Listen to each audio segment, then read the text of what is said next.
Assalamualaikum warahmatullahi wabarakatuh. Perkenalkan, saya Ainul Ihsan dari kelompok 4. Di sini saya akan membahas tentang mesin EDM. Dan saya beranggotakan yang pertama Agustian Fajar, yang kedua Fauzi Syarif, yang ketiga Ainul Ihsan, yang keempat Sandi Pratama, yang kelima Surya Hidayatul Diansyah, yang keenam Muhammad Izzatul Husna, yang ketujuh Jaka Utama.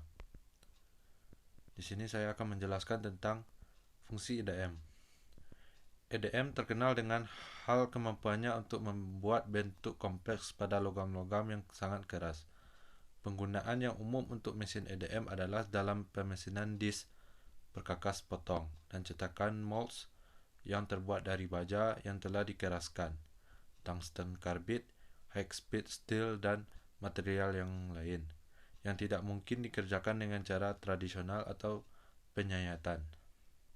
Proses ini juga telah memecahkan banyak masalah pada pembuatan bahan eksotik seperti hastelloy, nitraloy, waspolay, dan mnemonic yang digunakan secara luas pada industri pesawat luar angkasa.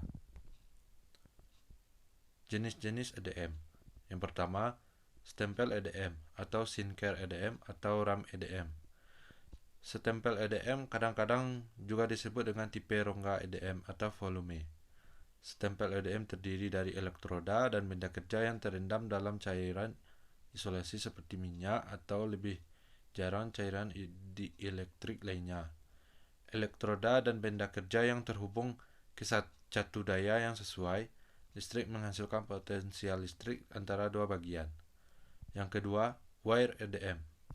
Kawat listrik di discharge machining atau WEDM atau kawat cut EDM tipis untuk tunggal kawat logam. Biasanya kuningan diberi makan melalui benda kerja.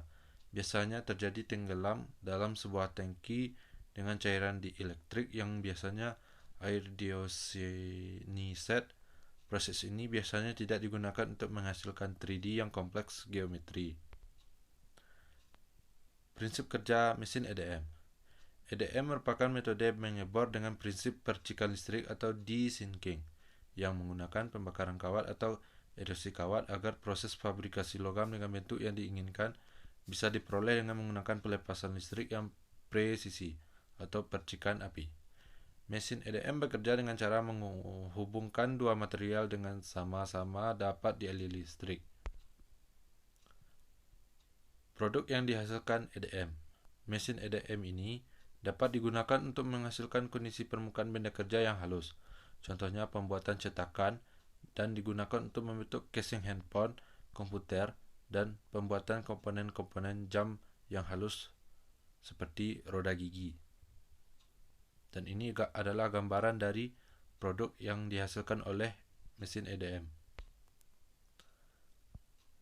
Untuk parameter EDM. Yang pertama, gap voltage. Gap voltage menunjukkan nilai potensial yang diukur dengan satuan volt. Yang kedua, on time. On time menunjukkan waktu terjadinya lonjakan bunga api listrik akibat arus listrik yang mengalir. Yang ketiga, off time. Off time menunjukkan periode di mana arus listrik berhenti untuk sesaat sebelum loncatan bunga api listrik atau spark yang terjadi kembali. Yang keempat, kapasitor. Kapasitor berfungsi untuk menyimpan energi listrik yang dilepaskan pada proses pengerjaan benda kerja. Yang kelima, voltmeter. Voltmeter digunakan untuk mengukur benda potensial pada rangkaian mesin. Yang keenam, ampermeter. Ampermeter digunakan untuk mengukur besar arus yang mengalir